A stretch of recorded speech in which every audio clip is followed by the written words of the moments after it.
सभी साथियों को नमस्कार। आज के इस वीडियो में आप सभी के लिए लेकर आ चुका हूं मैं railway NTPC 12th level exam 2025 के लिए इम्पोर्टेंट क्वेश्चन। जैसा कि आप सभी को पता है एनटीपीसी 12th लेवल का एग्जाम 7 अगस्त से शुरू हो गया था। उसके बाद में काफ़ी सारी शिफ्टों का जो एग्ज़ाम है वो कंप्लीट हो चुका है।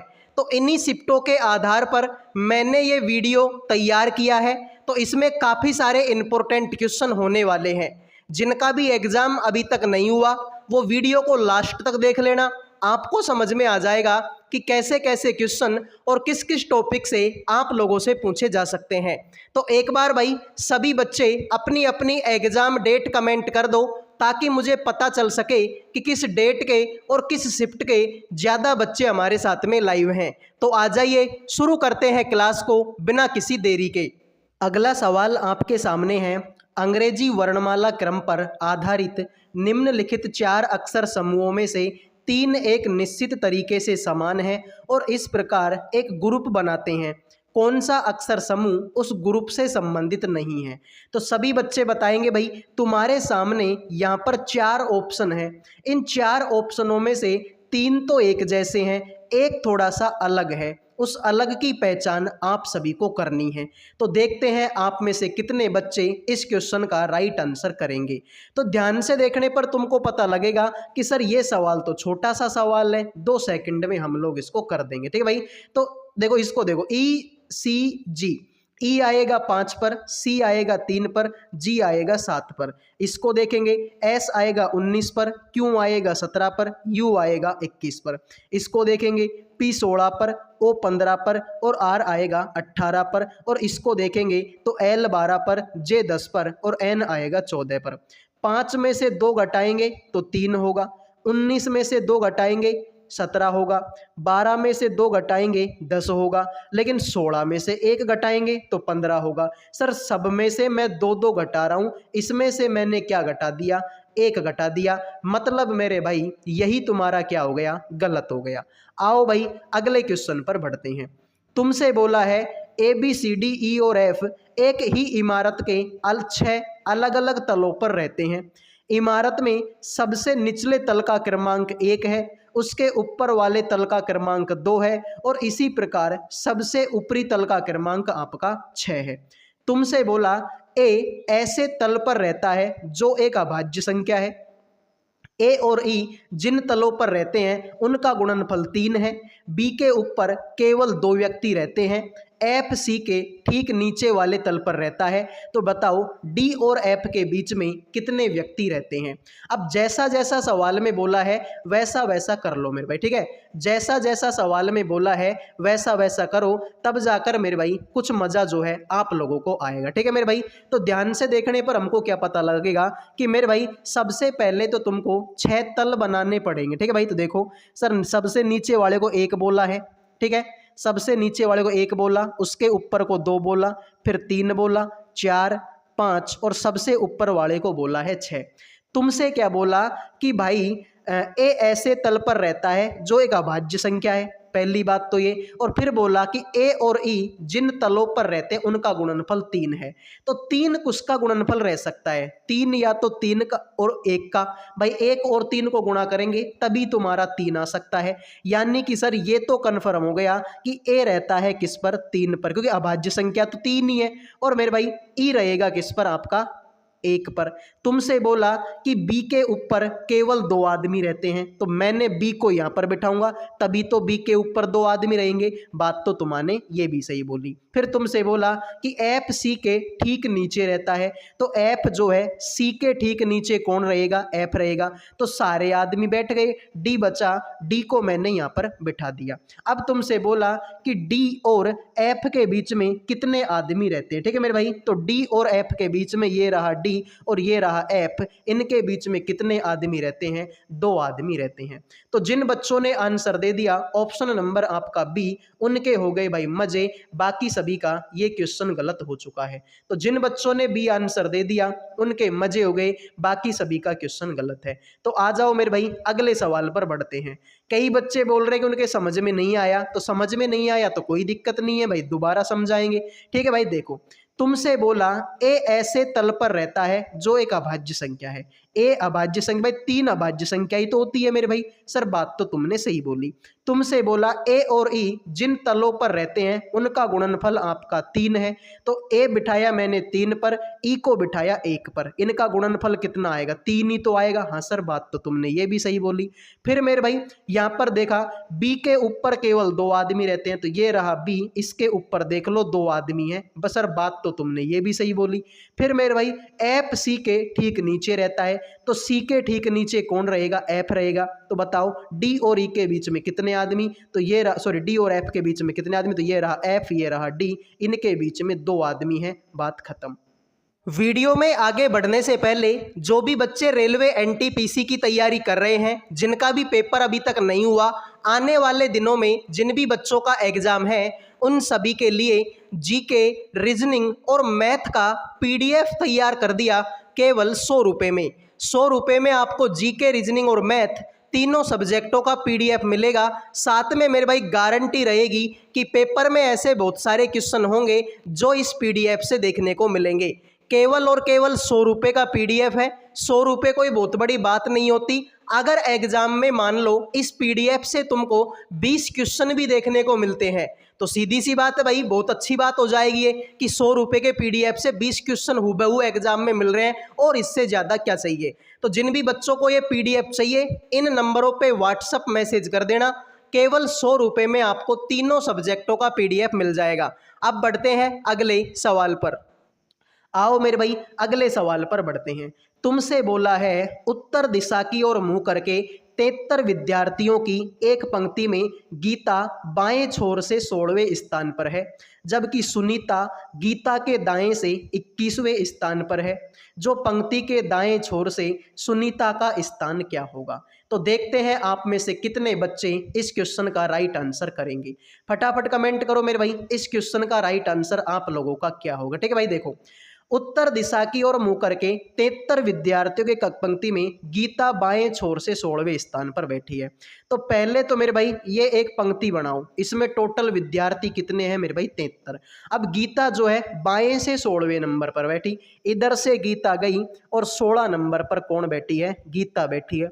यदि सुनीता गीता के दाएं से 21वें स्थान पर है, तो गीता के दाएं से 21वें स्थान पर कौन है? सुनीता। तो 16 बच्चे तो ये हो गए, 21 और जोड़ूंगा तो मेरे भाई 37 बच्चे। भाई 16 तो ये हो गए और भाई 21 और जोड़ूंगा तो कितने? 37। तो यहाँ पर मेरे भाई कौन बैठी है? सर यहाँ पर तुम्हारे सुनीता बैठी है। तो टोटल बच्चे कितने थे मेरे भाई? 73। अब 73 बच्चों में से 37 बच्चे तो ये हो ही गए, तो भाई 73 में से 37 कम करूंगा तो आप बोलोगे मेरे भाई कितना आएगा? सर कितना आएगा मेरे भाई आपका? 36। तो 36 बच्चे तो ये हैं और एक खुद ये 37वां। तो टोटल मेरे भाई कितने बच्चे हो गए? 37वां। ठीक है, तो पंक्ति के दाएं छोर से सुनीता का स्थान क्या है? 37।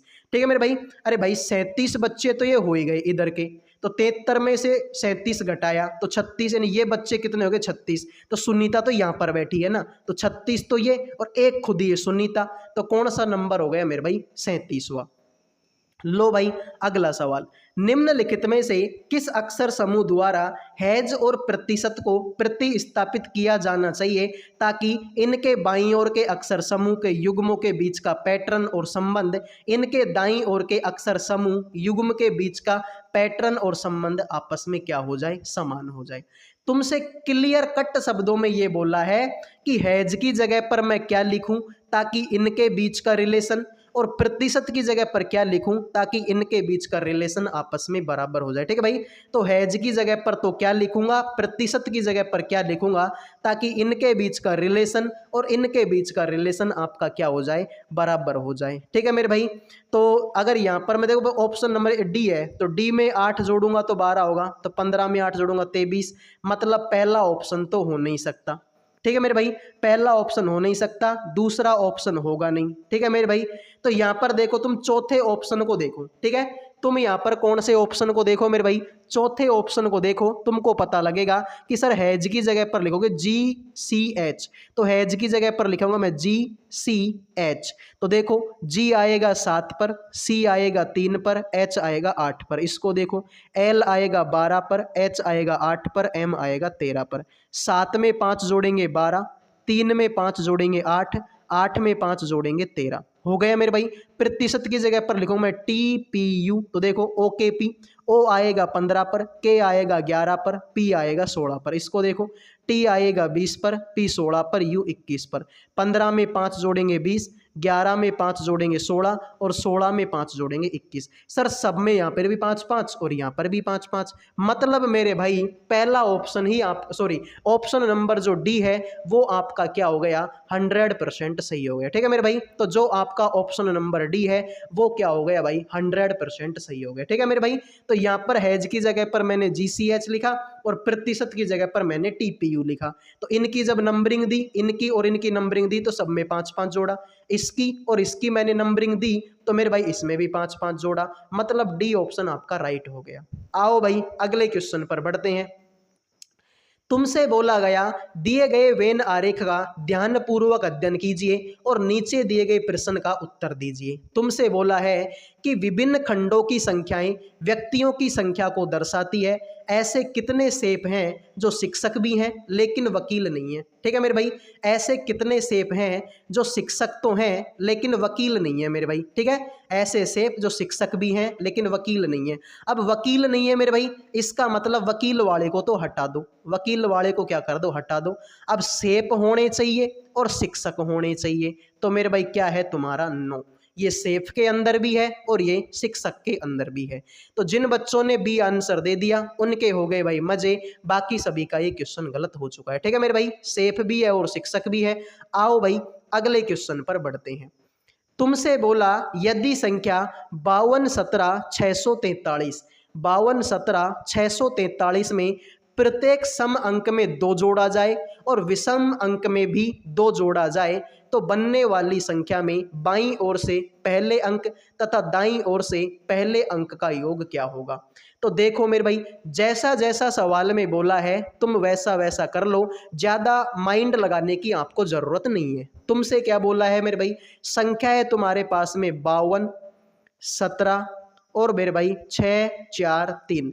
तुमसे बोला सम में तो 2 जोड़ दो और विषम में भी 2 जोड़ दो, यानी सब में 2 2 जोड़ना है। इसमें 2 जोड़ेंगे 7, इसमें 2 जोड़ेंगे 4, 2 जोड़ेंगे 3, 2 जोड़ेंगे 9, 2 जोड़ेंगे 8, 2 जोड़ेंगे 6 और 2 जोड़ेंगे 5। बाईं ओर से पहला अंक और दाईं ओर से भी पहला अंक, तो बाईं ओर से पहला अंक 7 आया, दाईं ओर से पहला अंक 5 आया, दोनों को जोड़ेंगे 12 आंसर होगा, बात खत्म।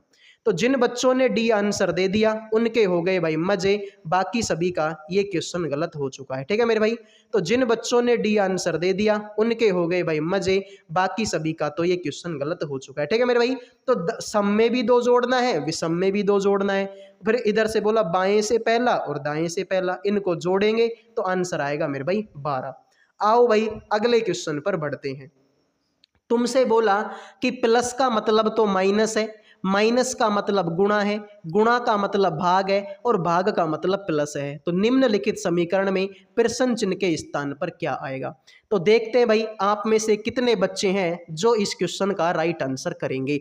फटाफट कमेंट करो भाई, जैसा जैसा सवाल में बोला है वैसा वैसा कर लो मेरे भाई, मज़ा आ जाएगा। ठीक है भाई, मज़ा आ जाएगा। तो देखते हैं आप में से कितने बच्चे हैं जो इस क्वेश्चन का राइट आंसर करेंगे।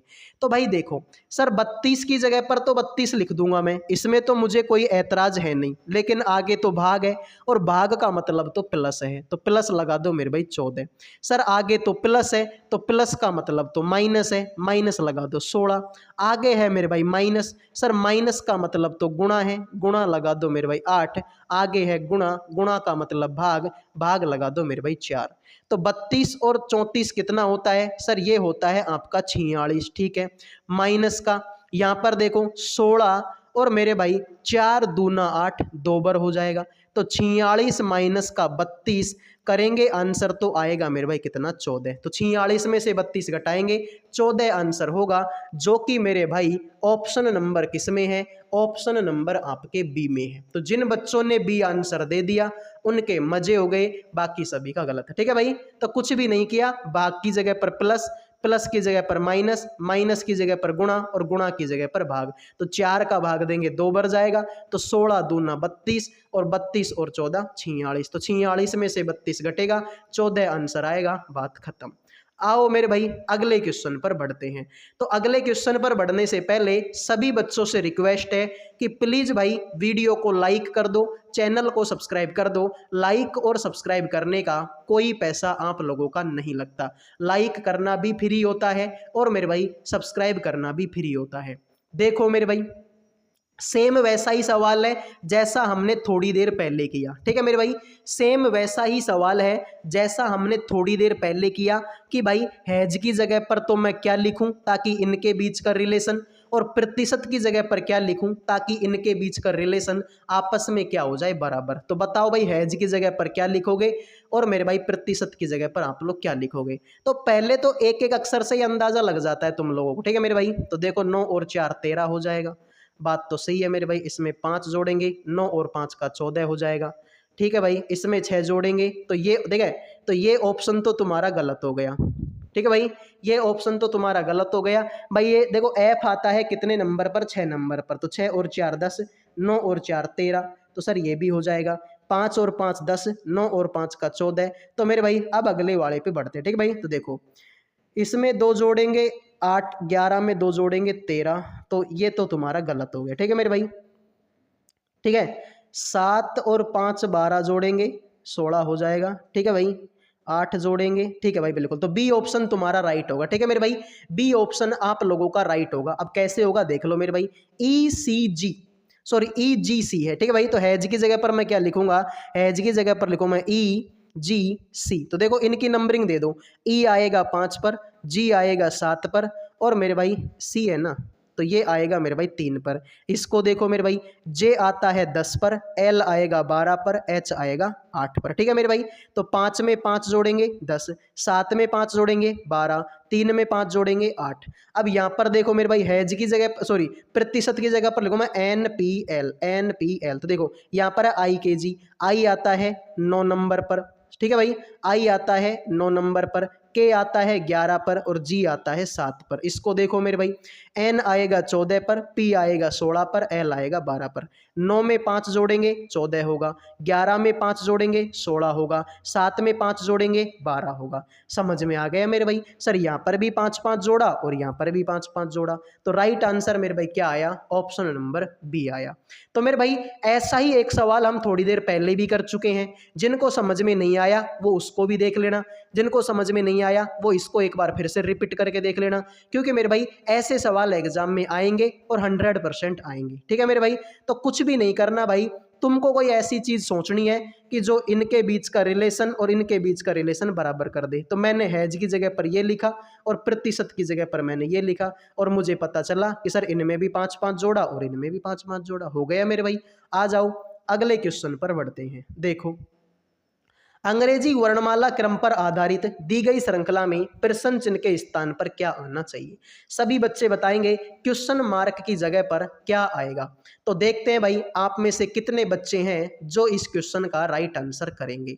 नॉर्मल क्वेश्चन है भाई, नॉर्मल तरीके से ही आंसर कर दो, मजा सा आ जाएगा मेरे भाई। ठीक है, नॉर्मल क्वेश्चन है, नॉर्मल तरीके से कर दो, मजा सा आ जाएगा। तो मेरे भाई देखो, ठीक है कैसे कर सकता हूं, देखो x आएगा 24 पर, u आएगा 21 पर, r आएगा 18 पर, o आएगा 15 पर। इसमें से 3 घटाया, इसमें से भी 3 घटाया, इसमें से भी 3 घटाया, 15 में से 3 घटाऊंगा 12, 12 नंबर पर l आएगा। मतलब ये भी गलत है और ये भी गलत है। देखो मेरे भाई b आएगा 2 नंबर पर, y आएगा 25 पर, v आएगा 22 पर, और s आएगा 19 पर। इसमें से 3 घटाया, 25 में से 3 घटाऊंगा 22, 22 में से 3 घटाऊंगा 19, और 19 में से 3 घटाऊंगा 16, 16 नंबर पर p आएगा। तो कैसे भी कर लो मेरे भाई, ऑप्शन आप लोगों का सी आंसर होगा। तो जिन बच्चों ने मेरे भाई सी आंसर दे दिया उनके हो गए भाई मजे, बाकी सभी का क्वेश्चन गलत है। ठीक है मेरे भाई, तो LPT 3 3 3 3 घटाना है, तुम्हारा आंसर तुम्हारे कदमों में पड़ा होगा। आओ मेरे भाई अगले क्वेश्चन पर बढ़ते हैं। देखो इसमें भी आपसे वही बोला है कि कौन सा अक्षर संख्या समूह दी गई श्रृंखला को तार्किक रूप से पूर्ण बनाने के लिए प्रश्नवाचक चिन्ह के स्थान पर आएगा। यानी आपको वही बताना है कि क्वेश्चन मार्क की जगह पर क्या आएगा। तो ये भी भाई छोटा सा सवाल है, ज़्यादा कुछ करना है नहीं, ठीक है भाई। तुरंत आंसर निकाल के बता दो कि इस क्वेश्चन का राइट आंसर क्या होगा, ठीक है मेरे भाई। तो छोटा सा सवाल है, तुरंत आंसर निकाल के बता दो कि इस क्वेश्चन का राइट आंसर क्या होगा। तो कैसे मैं करूँगा, देखो भाई, देखो पहले तो गणित के अक्षरों को देख लो तुम लोग, ठीक है। गणित के अक्षरों को देख लो, ये 16 है, ये 24 है, ये 20 है और ये 20 है। तो गणित के अक्षरों को देखो मेरे भाई, 4 में 4 जोड़ूंगा 8, या फिर ऐसे ही करो, देखो 4 एकम 4, 4 दूने 8, 4 तिये 12, 4 चौके 16, 4 पंजो 20। तो लास्ट में 20 आएगा, मतलब ये गलत है और ये भी गलत है। अब WO तो इसमें भी है, WO इसमें भी, तो तीसरे अक्षर को देख लो मेरे भाई, ठीक है। तीसरे अक्षर को देख लो, तीसरा अक्षर यहाँ पर I है 9 नंबर का, यहाँ पर G है 7 नंबर का, E है 5 नंबर का, C है 3 नंबर का। इसमें से मैंने 2 कम किया, इसमें से भी 2 कम किया, इसमें से भी 2 कम किया, और 3 में से 2 कम करूंगा तो 1 नंबर का, 1 नंबर पर A आएगा जो इसी ऑप्शन में है। तो जिन बच्चों ने भाई D आंसर दे दिया उनके हो गए भाई मजे, बाकी सभी का ये क्वेश्चन गलत है। तो जिन बच्चों ने D आंसर दे दिया है उनके मजे हो गए, बाकी सभी का क्वेश्चन गलत है।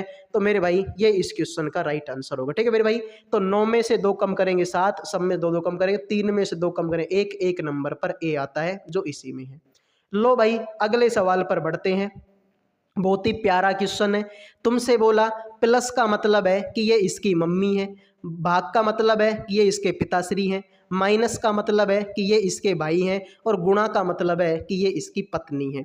तो तुमसे बोला एम का क्यू से क्या संबंध है। अब पहले तो भाई जैसा जैसा सवाल में बोला है ना वैसा वैसा कर लो मेरे भाई, मजा सा आ जाएगा मेरे भाई, ठीक है। तो देखो सर यहाँ पर तो प्लस है, प्लस का मतलब तो मम्मी है, तो इसकी मम्मी कौन हो गई एम। तो एम जो है सर ये मम्मी हो गई मेरे भाई किसकी, एन की।